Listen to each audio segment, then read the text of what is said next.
ce qui nous caractérise, c'est que tant au niveau des actions qu'au niveau des obligations, on veut acheter des actifs de qualité et on veut les acheter à des prix raisonnables. Ça peut paraître très simple, mais derrière cela se cachent finalement deux principes, le principe de la qualité et le principe prix raisonnable, donc le principe de la valorisation. Et donc c'est deux aspects qu'on aimerait voir remplis avant qu'on procède à un investissement.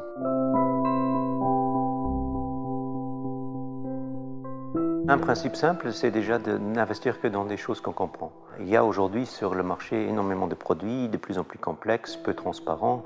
Et effectivement qu'il est très difficile, même pour un professionnel, de comprendre. Et donc, un de nos principes simples, c'est de dire si on ne comprend pas quelque chose, autant ne pas investir là-dedans.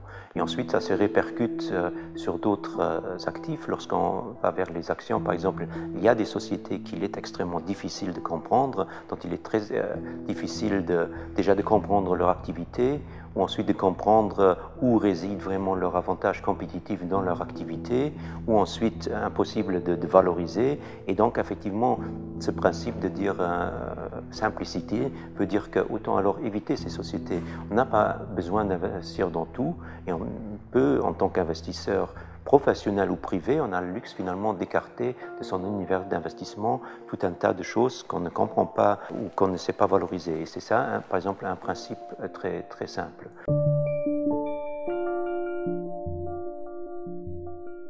On accorde énormément d'importance à la sélection des valeurs individuelles et donc ça implique aussi qu'on ne fait pas une gestion passive qui serait orientée par les indices, mais qu'on fait vraiment une gestion active. Les indices souvent englobe un peu tout, des entreprises de bonne qualité, des entreprises de moindre qualité, des entreprises qui sont valorisées peut-être à des multiples élevés, d'autres à des multiples moins élevés.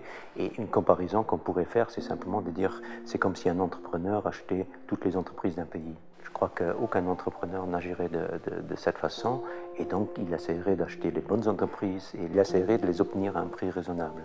Et finalement, un peu, c'est la même chose, cette approche entrepreneuriale que nous on a aussi au niveau de notre gestion. Donc on essaie d'acheter des actions de bonnes sociétés, parce que finalement ça signifie aussi qu'on devient quelque part copropriétaire de ces entreprises, et on essaie de les acheter à des prix raisonnables.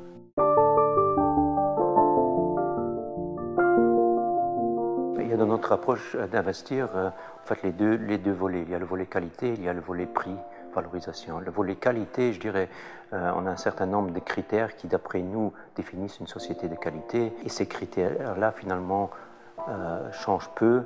Et les entreprises de qualité, je pense que dans la plupart des régions que nous couvrons, on sait plus ou moins où on les connaît entre-temps. Donc pour nous, c'est plus une question ensuite de dire est-ce que ces sociétés, à un moment donné, sont chères ou pas chères. Donc pour chacune de ces sociétés, on a notre idée de ce qui est la valeur, correspond à la valeur intrinsèque de ces sociétés, et ensuite on a le cours de bourse qui fluctue tout le temps. Et le cours de bourse, à un moment donné, peut être inférieur, voire nettement inférieur à cette valeur intrinsèque, et alors c'est une opportunité d'achat. Par contre, il peut aussi être supérieur ou largement supérieur à cette valeur intrinsèque, et alors ce n'est certainement pas une opportunité d'achat. Et si on a la chance ensuite d'avoir ces sociétés dans le portefeuille, c'est plutôt une opportunité de les vendre. Donc je dirais que c'est plutôt le marché, les fluctuations des cours qui nous donnent les opportunités. Bien sûr, au niveau de la qualité, on a dû les identifier auparavant.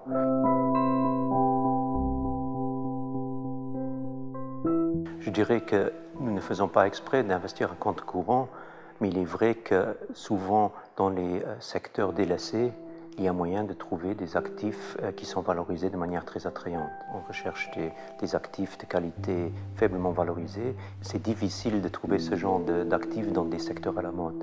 Donc de ce point de vue, je dirais que le fait d'investir quelque part un peu à compte courant fait effectivement partie de notre façon de procéder et de notre méthodologie d'investissement.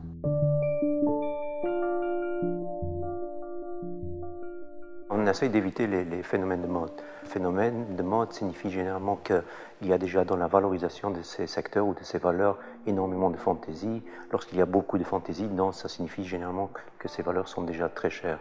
Et à nouveau, ça va à l'encontre de nos principes d'investissement.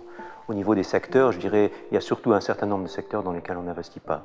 Et à nouveau, c'est un peu cette approche de dire quels sont les secteurs qui, peut-être sur le long terme, sont intéressants pour un actionnaire, pour un investisseur, et quels sont les secteurs qui le sont moins, respectivement quels sont les secteurs qu'on ne sait pas valoriser. Et pour ces raisons, donc on n'investit pas dans certains secteurs comme les banques, les compagnies d'assurance, parce qu'on se sent incapable de valoriser ces sociétés, ou il y a d'autres secteurs où on trouve qu'effectivement sur le long terme, ces secteurs créent peut-être moins de valeur pour leurs actionnaires. C'est souvent des secteurs très cycliques comme l'automobile, la sidérurgie, et donc ces secteurs-là aussi on a tendance à les éviter.